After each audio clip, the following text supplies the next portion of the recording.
Bonjour à tous et bienvenue dans le deuxième webinaire de cette série en deux parties sur le registre des APAC et la base de données mondiale sur les aires protégées.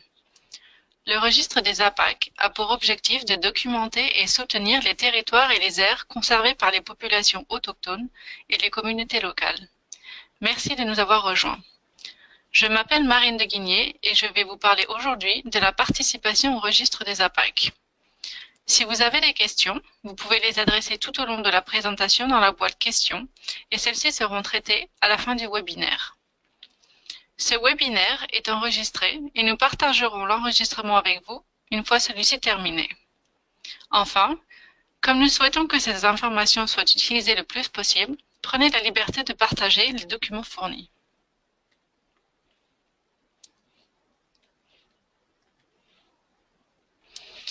Il s'agit du second webinaire d'une série en deux parties.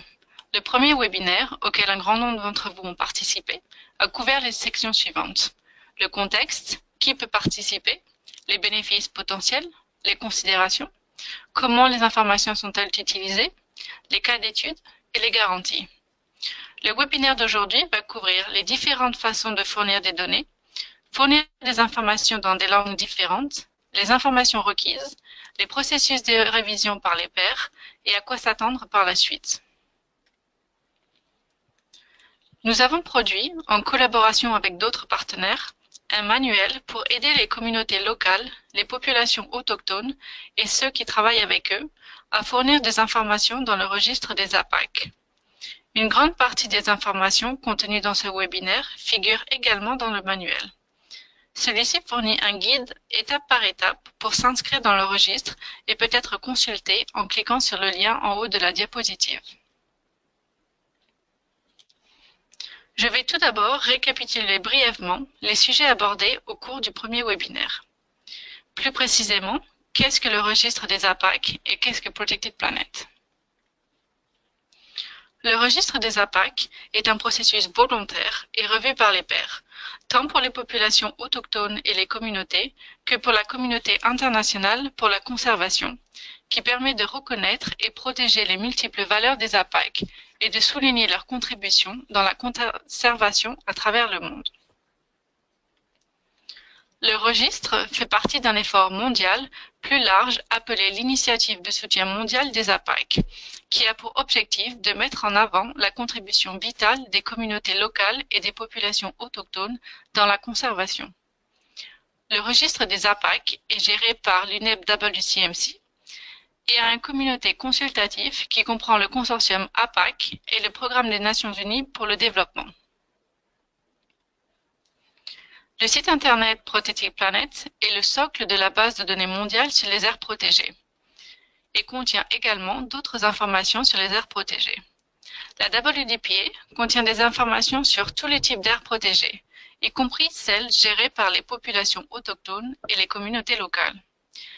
Les APAC peuvent être incluses dans les deux bases de données, la WDPA ou le registre des APAC, ou une seule.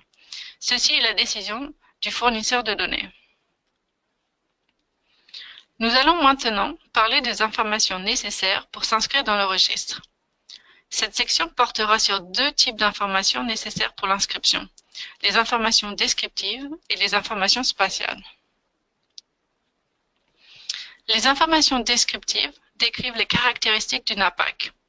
Des exemples de champs d'information incluent le nom de l'APAC, la taille de l'APAC, est-ce que l'APAC est désignée de façon légale ou non, est-ce que l'APAC est sous la gouvernance des populations autochtones ou des communautés locales, ou bien sur gouvernance partagée?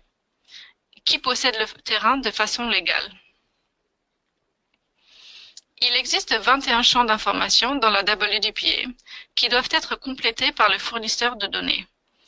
Seulement 12 d'entre eux sont obligatoires, les 9 autres champs sont facultatifs. Le registre des APAC contient les mêmes champs que la WDPA, ainsi que 30 champs supplémentaires. Les champs obligatoires sont les mêmes que les champs obligatoires pour la WDPA et les 30 champs supplémentaires sont facultatifs et concernent par exemple le type d'habitat ou l'utilisation des ressources. Certains champs d'information ne peuvent être complétés que par des valeurs spécifiques. Un exemple est le champ type de gouvernance qui doit être complété avec l'une des valeurs indiquées sur cette diapositive.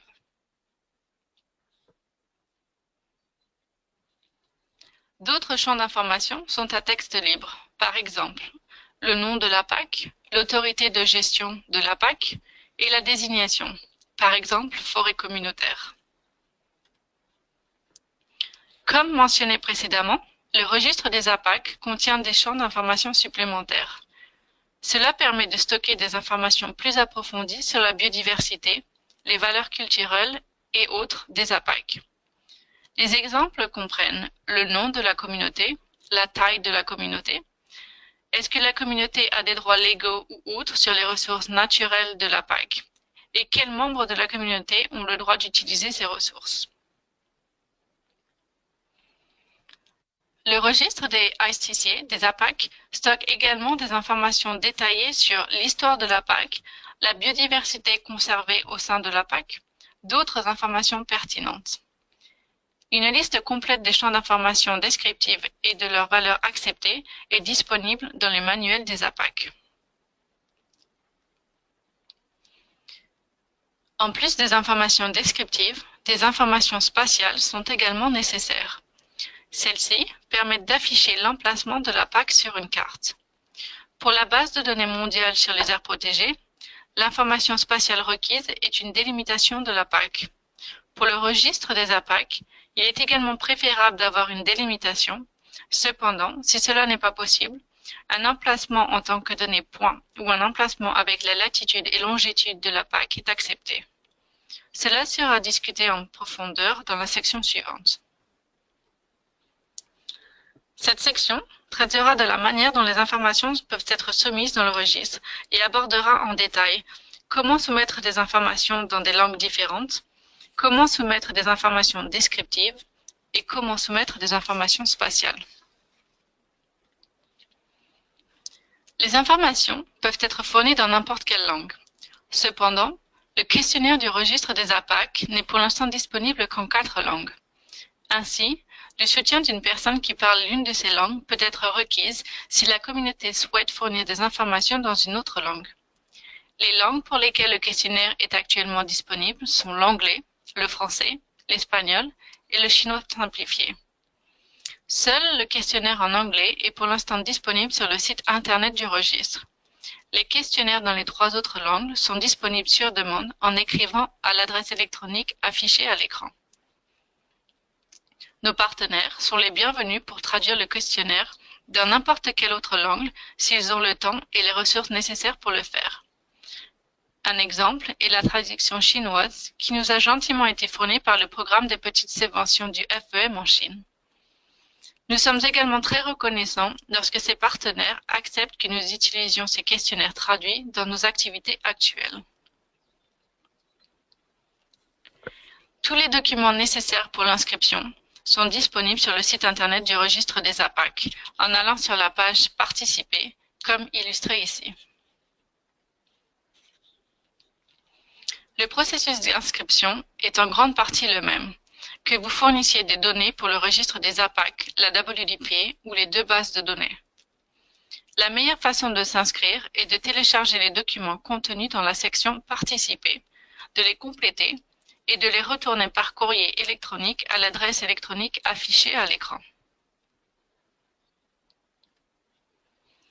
Le questionnaire, qui peut être téléchargé à partir du site Internet, peut être utilisé pour fournir des informations pour l'une ou l'autre des bases de données ou les 2 à la fois. Ce questionnaire contient tous les champs d'information utilisés dans la WDP, ainsi que les champs supplémentaires utilisés dans le registre des APAC.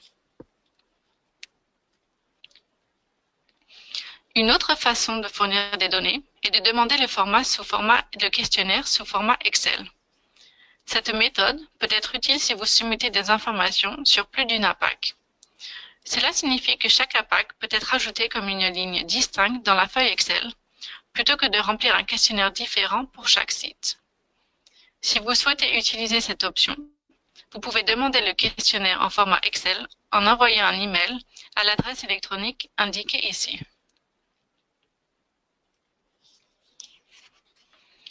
L'option finale est de fournir des informations descriptives en tant que données tabulaires dans les données spatiales. Celle-ci est l'option la plus avancée techniquement et nécessite une expérience SIG. L'exemple présenté ici représente les informations tabulaires liées aux informations spatiales des aires protégées autochtones en Australie. Si vous avez une expérience SIG et que vous désirez utiliser cette option, vous pouvez nous contacter à tout moment pour avoir de plus amples détails sur la structure de la base de données et d'autres conseils. Cela nous amène au sujet suivant, qui concerne la soumission d'informations spatiales. Si vous fournissez des données dans la WDPA, vous devrez fournir une limite spatiale pour la PAC. Si vous fournissez des données dans le registre des APAC uniquement, vous pouvez fournir une limite spatiale, mais un emplacement ponctuel de la PAC est également accepté. La localisation en tant que donnée point est représentée par la latitude et longitude, généralement le point central de la PAC. Cette option est peut-être la meilleure option pour les APAC où les limites sont contestées. Lorsque vous remplissez le questionnaire, vous devrez fournir un emplacement avec la latitude et la longitude. La raison pour laquelle les limites spatiales sont utiles est qu'elles permettent aux APAC d'être représentés sur une carte aux côtés d'autres types d'aires protégées ou d'autres caractéristiques. Les limites spatiales représentent les limites extérieures ou les frontières de l'APAC. Les limites spatiales sont créées à l'aide de logiciels SIG ou systèmes d'information géographique. Si la limite de l'APAC n'existe pas déjà, les communautés peuvent souhaiter s'engager dans un processus de cartographie participative. Si la communauté a accès à une assistance d'experts, la carte participative peut être digitalisée. Une option pour créer des limites spatiales est d'utiliser un logiciel appelé QGIS, qui est un logiciel gratuit qui peut être téléchargé en ligne. Cependant, son utilisation nécessite une certaine expérience. L'UNEP WCMC peut fournir des conseils sur les techniques de cartographie et la digitalisation des limites. Dans certains cas, nous pouvons également aider à digitaliser ces limites. Les APAC qui ont soumis une limite spatiale dans la WDPA ont chacune leur propre page sur le site internet Protected Planet. Chaque page affiche l'emplacement de l'APAC sur une carte, ainsi que des informations descriptives et le fournisseur de données. Avant de participer, les communautés devraient décider collectivement de réaliser un processus de consentement gratuit, préalable et éclairé. Certaines communautés souhaiteront peut-être engager des organisations locales ou d'autres experts pour un soutien technique. La durée nécessaire varie en fonction de la communauté en question et de ses structures de gouvernance. De même, le processus d'examen par les pairs prendra plus ou moins de temps selon les pays. La durée entre la soumission des données à l'UNEP WCMC et les données intégrées dans les bases de données est généralement inférieure à 2 mois. En plus des informations descriptives et spatiales, les fournisseurs de données doivent fournir des documents à l'appui sous la forme d'un accord de contribution de données, ou DCA. L'accord de partage des données doit être signé par le fournisseur de données et est requis pour toute soumission de données. Cet accord a pour objectif de s'assurer que le fournisseur de données a donné son consentement pour inclure les données dans la WDPA ou dans le registre des APAC. Il nous aide également à garder un historique sur la source des informations. L'une des conditions de l'accord de partage des données est que le fournisseur de données doit avoir obtenu le consentement libre, préalable et éclairé des dépositaires de l'APAC pour fournir les données à l'UNEP WCMC. Il incombe aux fournisseurs de données de s'assurer que les communautés ont donné leur consentement pour que cela se produise. L'accord de partage des données remplace le formulaire de consentement gratuit, préalable et informé qui a déjà été utilisé pour le registre des APAC. La section suivante abordera le processus de révision par les pairs. Elle portera sur le caractère national du processus et fournira des exemples de pays qui ont déjà conçu et mis en place un tel processus. Toutes les informations provenant de sources non gouvernementales sont examinées par des pairs avant d'entrer dans les bases de données. Ce processus permet aux pairs examinateurs de soulever toute inquiétude quant à la façon dont les informations ont été recueillies, et si un processus de consentement libre, informé et préalable, approprié, a été soumis. Le processus d'examen par les pairs diffère d'un pays à l'autre, et les détails du processus sont déterminés au niveau national plutôt que par l'UNFWCMC. Le processus peut impliquer des réseaux de gardiens des APAC et des ONG de soutien ou d'autres experts. Le consortium APAC peut aider à soutenir le processus dans les pays où il y a des représentants. Si les dépositaires de l'APAC le demandent, le gouvernement national peut être invité à vérifier qu'une APAC fait partie du système national des aires protégées. En ce qui concerne l'élaboration du processus de révision par les pairs, il est préférable que les réseaux nationaux ou régionaux des gardiens d'APAC soient responsables de l'acceptation et de la mise en œuvre du processus, dans les cas où des réseaux solides existent déjà. En tant que partenaire de l'initiative de soutien mondial des APAC, le programme des petites subventions du FEM et le consortium APAC peuvent aider dans l'élaboration et la mise en œuvre du processus. Aux Philippines, le consortium national des APAC, appelé BUCLURAN, a élaboré un processus de révision par les pairs, en collaboration avec CASAPI, qui est la Coalition nationale des populations autochtones, et l'Association philippine pour le développement interculturel. Le processus décrit la manière dont la décision d'inscription devrait émaner d'un processus plus vaste à travers lequel les communautés développent leurs connaissances et leur compréhension des valeurs de leur APAC de façon collective. Ce processus peut impliquer une cartographie participative ou d'autres documents, ainsi que des exercices de planification communautaire. Une fois que la communauté a décidé, par le biais d'un processus de consentement gratuit, préalable et informé, et de façon collective, d'inscrire son APAC, le processus de révision par les pairs est effectué.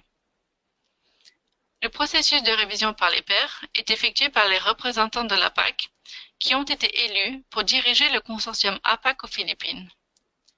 Dans le cadre de ce processus d'examen, les représentants estiment si l'inscription pose des menaces éventuelles sur la biodiversité ou les valeurs culturelles de l'APAC.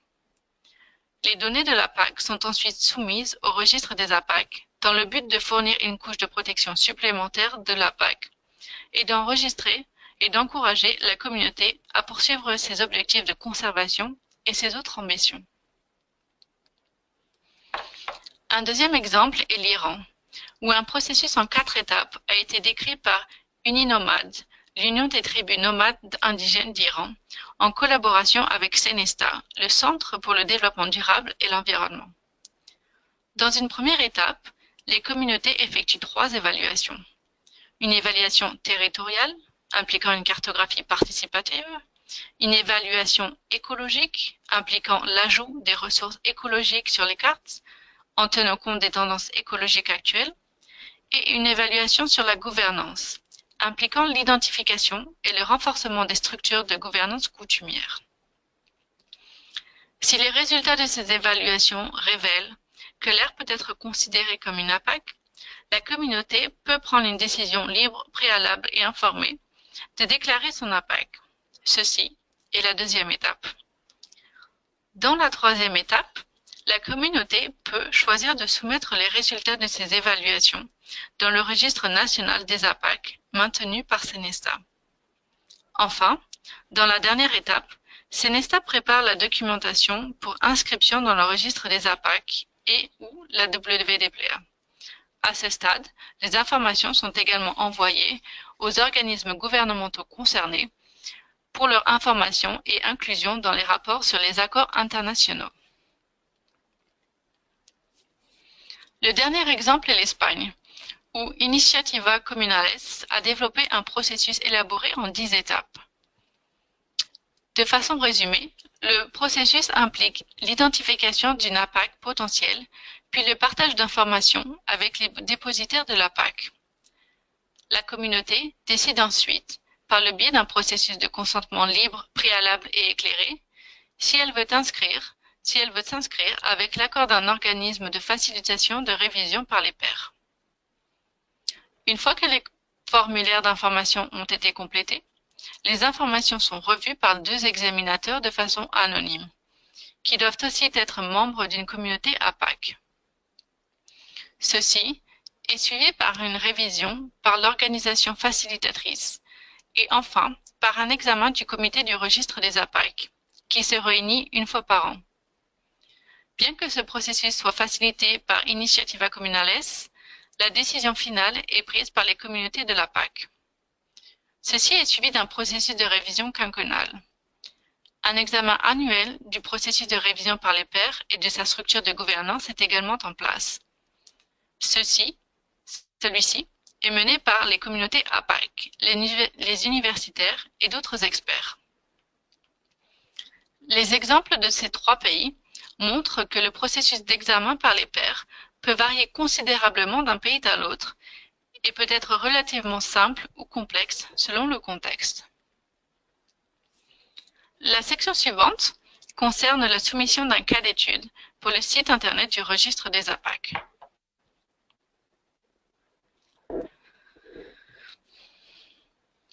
Les cas d'étude sont une partie optionnelle de l'inscription dans le registre des APAC. Ils offrent aux communautés la possibilité de partager l'histoire de leur APAC en ligne. Les cas d'étude peuvent également inclure des photos, des documents et des liens vers d'autres sites ou ressources.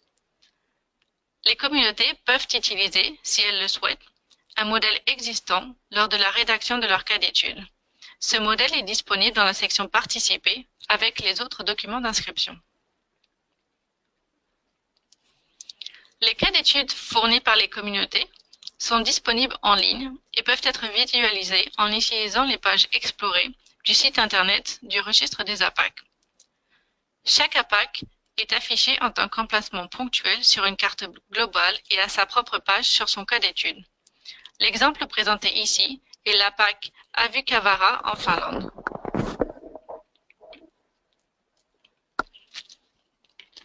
La section finale portera sur les expectations après l'inscription, y compris quand s'attendre à ce que les informations soient ajoutées dans les bases de données, comment les données sont-elles utilisées et quel soutien continu à attendre.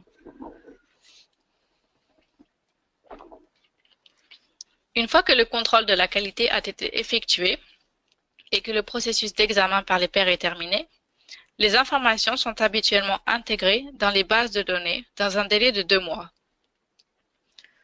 Nous comprenons que les processus de révision par les pairs ne soient pas encore en place dans un grand nombre de pays. De ce fait, nous gardons les données jusqu'à ce qu'un processus d'examen par les pairs puisse être effectué. Dans ces situations, les données sont étiquetées en attente d'une révision par les pairs et ne sont pas affichées en ligne ou partagées. Dans les pays où un processus d'examen par les pairs est déjà en place, comme en Espagne, il est obligatoire que les APAC passent par ce processus avant d'être ajoutés dans la base de données. Afin de s'assurer que les données soient toujours à jour, nous contactons les fournisseurs de données une fois tous les 5 ans pour confirmation sur la validité des données et informations et ou mise à jour. Si le fournisseur de données ne peut pas être contacté, nous contactons les pairs examinateurs. Nous pouvons envisager de supprimer les données si aucune des parties ne peut être contactée. Une fois que les données sont intégrées dans les bases de données, celles-ci peuvent être utilisées pour un certain nombre de sujets. Si aucune restriction sur l'utilisation des données n'est en place, elles peuvent par exemple être utilisées par les chercheurs ou les scientifiques et les organisations non gouvernementales pour comprendre les multiples valeurs des APAC, pour en savoir plus sur les efforts de conservation et les impacts des communautés locales et des populations autochtones, ou pour étudier l'ampleur des efforts globaux de conservation dans leur ensemble, y compris la mesure des progrès vers les objectifs internationaux. Les données peuvent également être utilisées par les entreprises qui utilisent la WDPA pour éviter de planifier des opérations à l'intérieur des aires protégées ou des APAC. Enfin, elles peuvent aussi être utilisées par les membres du public ou des gardiens d'autres APAC, afin d'en apprendre davantage sur les APAC à travers le monde. En termes de soutien continu, les communautés inscrites peuvent nous contacter à tout moment pour effectuer des modifications sur leurs données, pour poser des questions, discuter d'éventuels problèmes concernant leur inscription ou leurs données, ajouter ou supprimer des restrictions sur les données, ajouter ou supprimer des cas d'études sur le site internet du registre des APAC, ou bien demander que leurs données soient retirées des bases de données. Merci à tous d'avoir assisté à ce webinaire. Vous pouvez voir affiché sur votre écran 3 liens pour télécharger le manuel de données des APAC en anglais, français et espagnol, contenant une grande partie des informations que nous avons abordées aujourd'hui. Vous pouvez également trouver des informations de contact sur l'écran si vous avez d'autres questions après la fin du webinaire. Nous allons maintenant répondre aux questions qui nous ont été envoyées au cours du webinaire. Si vous avez des questions, veuillez les écrire dans la boîte questions.